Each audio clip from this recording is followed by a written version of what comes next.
Destiny Omon, the president of the Nollywood Ghana chapter and also multiple award winner, has said that the Nigerian entertainment industry has helped reduce crime.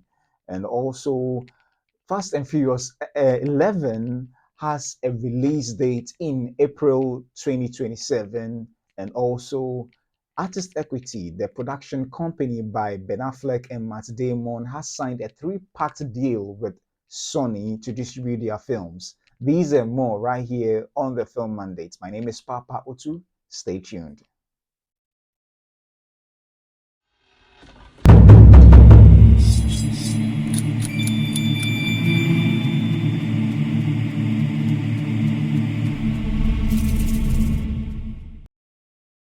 Welcome back to the Film Mandate, where I bring to you movie news, reviews, and reactions both from the African front and the international scene.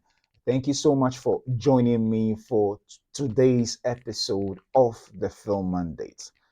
So, entertainment in Ghana and Nigeria is really booming, and not just that, but on the larger scale, a lot of young ones and individuals in general has delved into this foray of the business, and over the years, particularly with the social media platforms offering an avenue for almost everyone without the massive budgets for films to get involved by creating their own skits.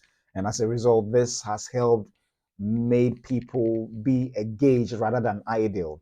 And for this reason, a lot of people, I mean, particularly one of Nigeria's illustrious filmmaker, has observed with keen interest and has drawn the conclusion that truly this has helped reduce the crime rate in Nigeria. And this actually is published um, in an article by the on in an article on Vanguard, which is a news portal in Nigeria, and it says that how the entertainment industry is checking crime in Nigeria, and this is by the movie producer and multiple award winner Destiny Omon, who also happens to be the president of Nollywood Ghana chapter. He's actually based in Nigeria. So let's read. So this is written by Ozio Ruva Aliu, and he has a film which is set to premiere in Badagry in Edo State.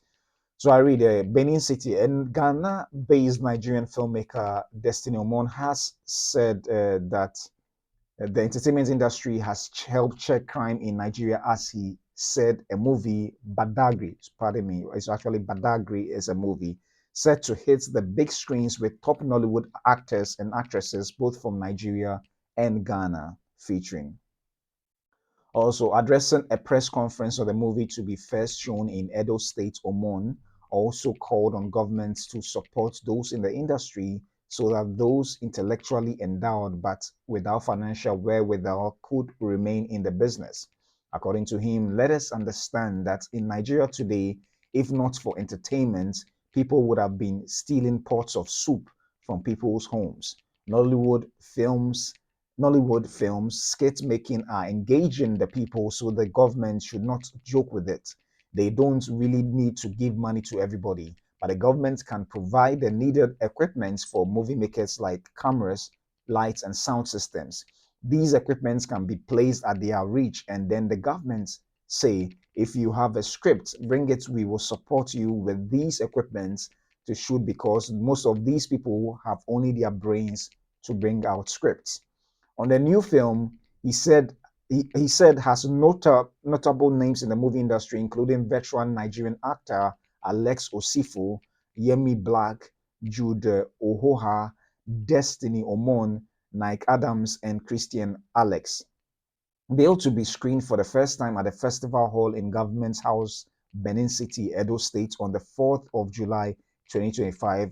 He said the film has the support and partnership of Edo State Government and Edo State Waste Management Board, just as he said that 60 to 70% of the cast and 90% of the crew are from Edo State. He said the movie highlights the dangers of drug abuse, kidnapping, prostitution, armed robbery, among others. The filmmaker, who said he has spent close to 2 decades in filmmaking in Ghana, noted that Nigeria remains one of the biggest markets in African movies. According to Omon, we are here because of a movie we shot in Edo State in March. We had a partnership with support from the Edo State government and Waste Management Board. After making the film, we thought it wise to first screen it in Edo State because 90% of the crew were recruited from Edo State. It is a movie that talked about drugs on the streets, slums, prostitution, kidnapping, armed robbery, among other social vices. Although we started shooting the movie before Governor Monday Okpeholo came. Yeah. So this is indeed a very interesting observation and truly worth noting.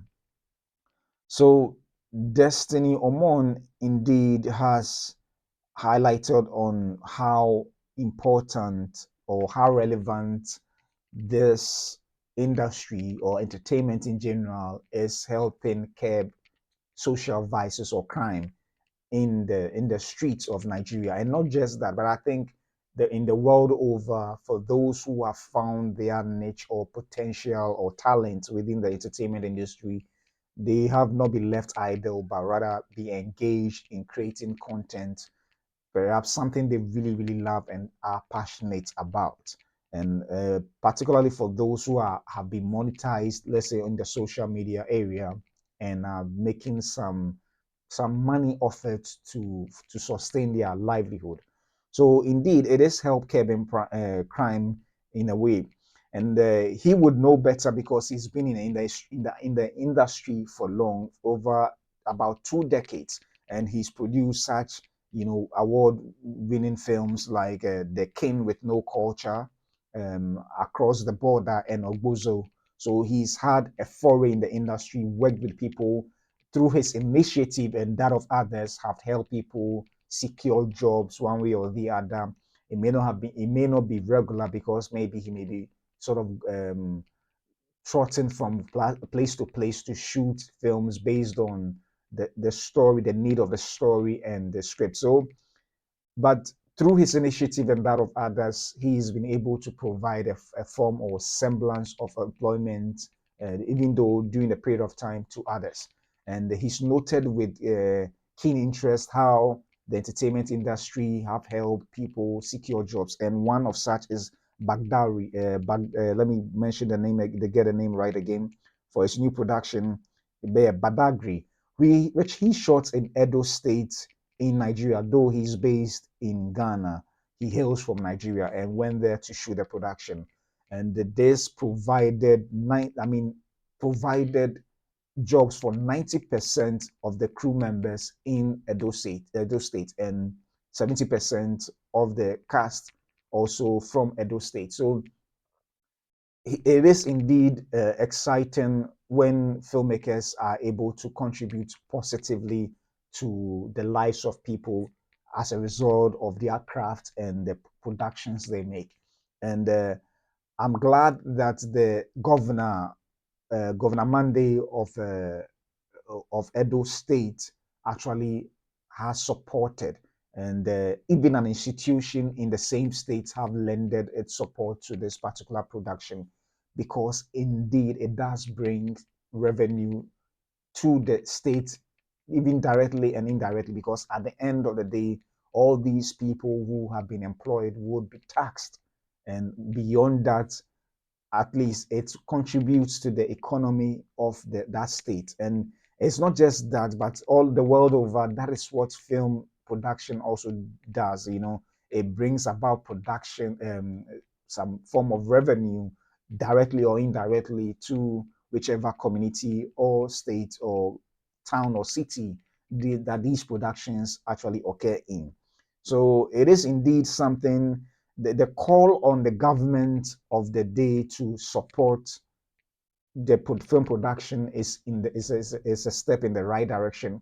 And not just that, but I think that there's a lesson for all African countries to really take a critical look at it. That if you can't provide the necessary logistics, at least provide the leeway or the find a way of incentivizing companies who may have the philanthropic efforts to bring in production equipment at lower prices, or some form of infrastructure at the very affordable prices for filmmakers who couldn't otherwise afford the full prices to receive the necessary support to shoot these productions. But for also, the government can get involved where they can find a way of getting non-governmental agencies by giving them the necessary support, or even provide the necessary resources with their film commissions and film bodies to find a way of um, providing grants, whether in terms of money or equipment, to help shoot production. So this is indeed a step in the right direction, and I like that filmmakers with influence, like he has, is calling on governments to find ways and means to support those who cannot, not those who are already making it, but those who cannot afford it, to also tell their stories the best way they can. So I really applaud him. And not just that, but even in his film Badagry, he is actually trying to tell a very, it's more like a social commentary in on the challenges faced in communities. And I believe that with with him being an award winner, this film may be very impactful and help shape perhaps even the thoughts of policymakers with regards to some of the challenges they are facing in their community. So I would say, yeah, I mean, kudos to Destiny Austin Omon for calling on the, policymakers and those who matter to see to it that they support the industry the best way they can. So moving on from Nollywood to Hollywood, it's been a while since we had any news on the Fast 11, the follow-up to Fast X. At a point in time prior to the shooting of Fast X, which happens to be one of the most expensive films made, the the the news going into Fast X was that it was going to be shot, Fast X and Fast 11 was going to be shot back to back, but it didn't happen to be that way. They focused on Fast X, and going on with the poor performance of Fast X, you know, we the fan community, or the diehard fans of the Fast and Furious franchise, were wondering whether there's going to be a follow up or not, because it didn't really perform well, and the storylines were a little convoluted I mean, not even necessarily convoluted, but from a point in time in the Fast and Furious franchise, the the best of stories didn't come the way it's expected. When you look at particularly from 5, 6, 7, and then it sort of derailed a little bit from the very grounded storylines that began the very franchise, and now it is sort of veered off to a realm of where the physics of and believability of the director's world is completely off. So with the poor performance of Fast X, even though they made it good enough money, but in terms of making their monies back, I don't know whether they make a decent profit off it. But then the rumors were like, is there going to be a Fast 11? Because after Fast X, news of Fast 11 just didn't really go well as expected. However, there's been a movement on that, and finally, Fast X, Fast 11 has received a, an April 2027 release date, and it's being confirmed on in some of the major trades. But in Gizmodo, we have Fast and Furious 11 racing to April 2027 release. According to Vin Diesel, Fast and Furious 11 is going back to the basics and reviving Brian O'Connor somehow. And this, Vin Diesel himself has realized the need to go back to the basics, because going as the franchise were going on, as the installments were going on, from the reception of audiences, I'm sure he being an executive producer and a producer realized how it is not really being well received by critics and audience alike. So this article is published by written by Justin Carter just yesterday. I'm sorry my screen is not showing all the text the way it should, but yeah. So it reads that we now have a release window for the Fast and Furious 11, April 2027. Series lead and executive producer Vin Diesel revealed the target date during his appearance at Fuel Fest on Saturday, where he also revealed the three things about the film. First, it's heading back to Los Angeles, the location of the original film, and focusing on the street racing and car culture that drove the early Fast movies. In the past, Diesel's indicated his desire to step away from the spy adventures that drove later installments, so that's not too surprising. And also, what is surprising though is the third bit of news. Fast 11 will see the official return of Brian O'Connor, the series' initial co-lead played by the late Paul Walker. Brian hasn't appeared since the end of Fast Furious 7, though the characters have brought him up on occasion. When Walker died mid-production on Furious 7, his brothers Caleb and Cody were stand-ins to complete the remainder of Brian's scenes, and Paul's face was digitally scanned in. Yeah, so let me take the last bit of it. So that's what you're going to get in the finale. Diesel declared, while this has also been something he's teased at the arts in the past, he didn't disclose how this would come about, such as recasting the role, bring the other Walker brothers in again, or a digital spy of some kind. But he promised Brian and Dom would reunite again on screen, which further confirms Fast 11 may be the last mainline entry before the series pivots to spin-offs. Now that we know when Fast and Furious 11 is coming, it's just a matter of seeing what Diesel and director Louis Leterrier have planned for the series conclusion. So that's the news we have there. And so this is the video of when he announced how the Fast and Furious will be coming about. Yeah, so there's a lot.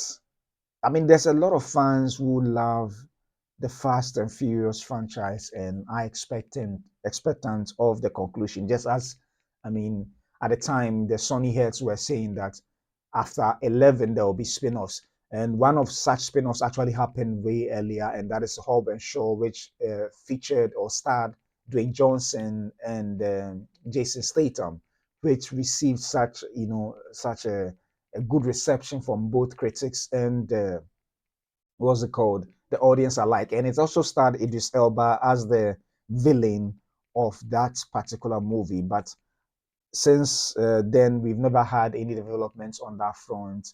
I don't know whether it's due to the feud between um, Dwayne Johnson and Vin Diesel.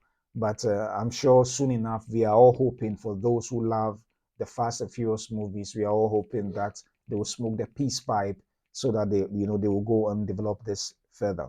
But it's of no surprise when Diesel wants to bring back Brian O'Connor, that is Paul Walker's character, even though I'm sure some may argue whether it's even ethically right to bring back, Brian O'Connor. But I'm sure the brothers or perhaps the family of Paul Walker have no qualms with it, since even in the Fast 7, the brothers of Paul Walker did step in to help complete the work he has begun.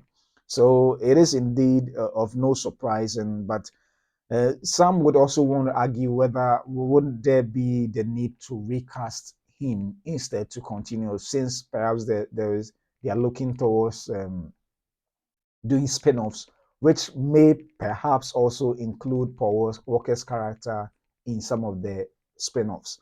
So it's up for debate, but perhaps maybe the audience would prefer to have Paul Walker back in form in the movies.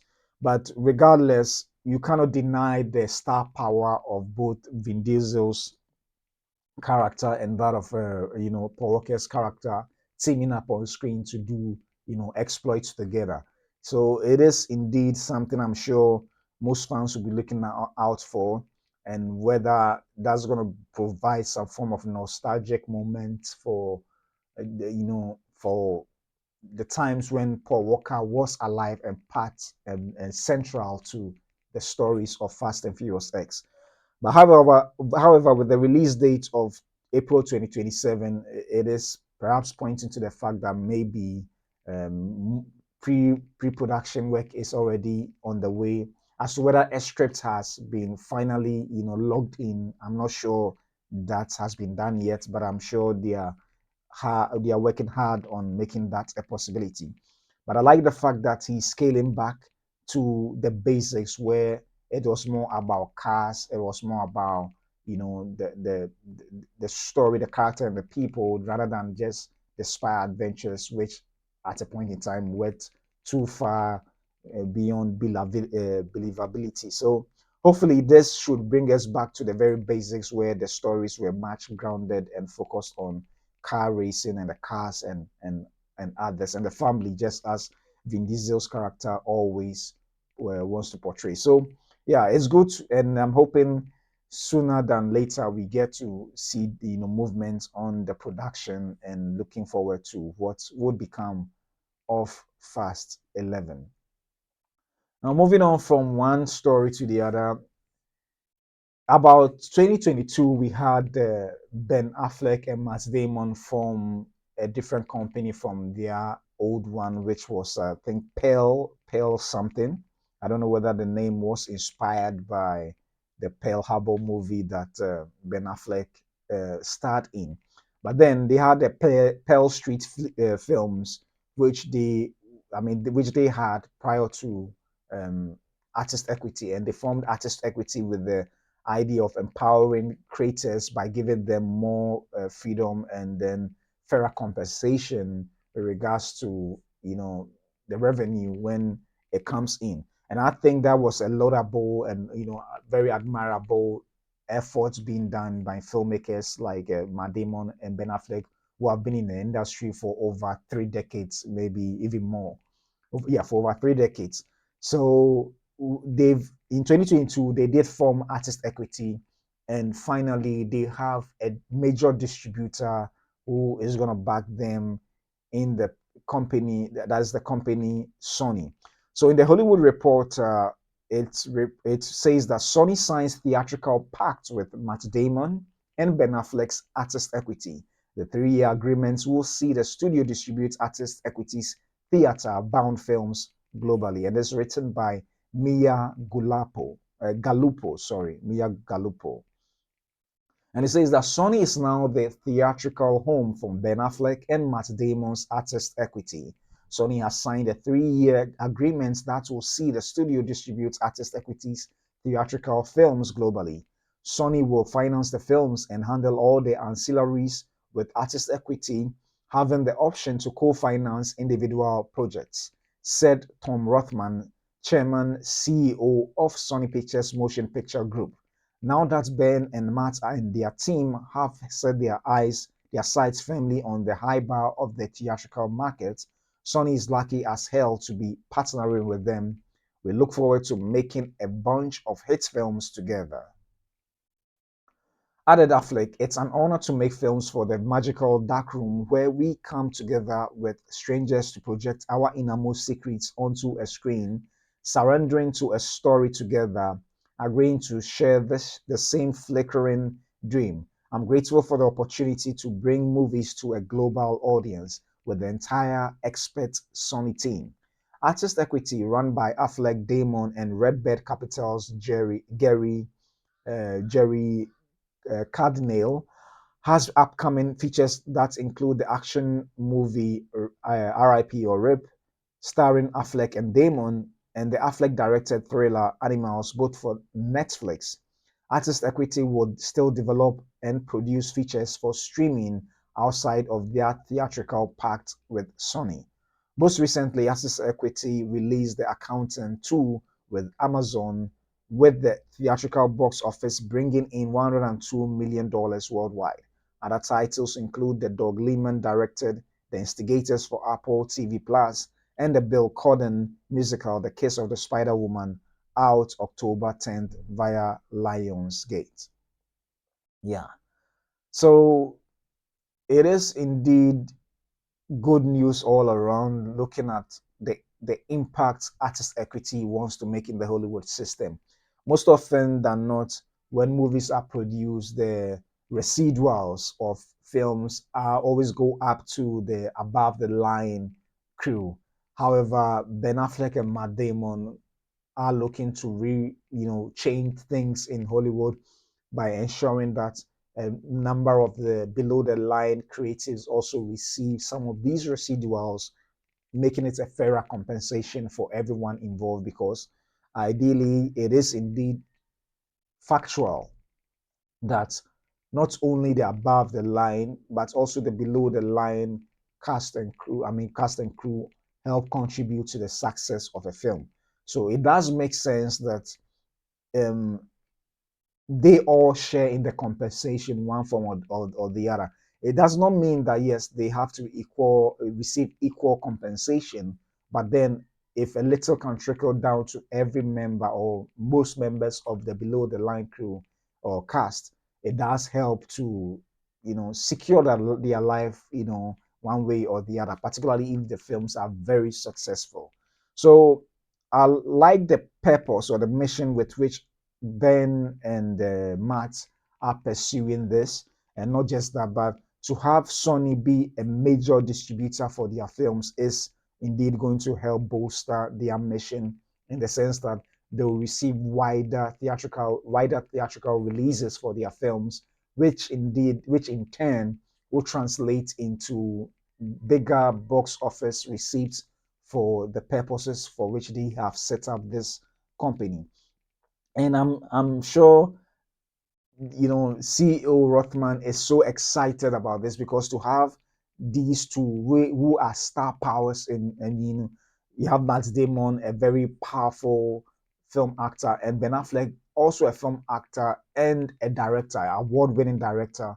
I mean, it is a win for Sony for having them on board, and hopefully after the three-party deal elapsed and it's been very successful, I'm sure they would renew the contract, and perhaps even Sony will become perhaps a home for artist equity in the long run, just as said the main studios always bring on talents to develop films for them to distribute.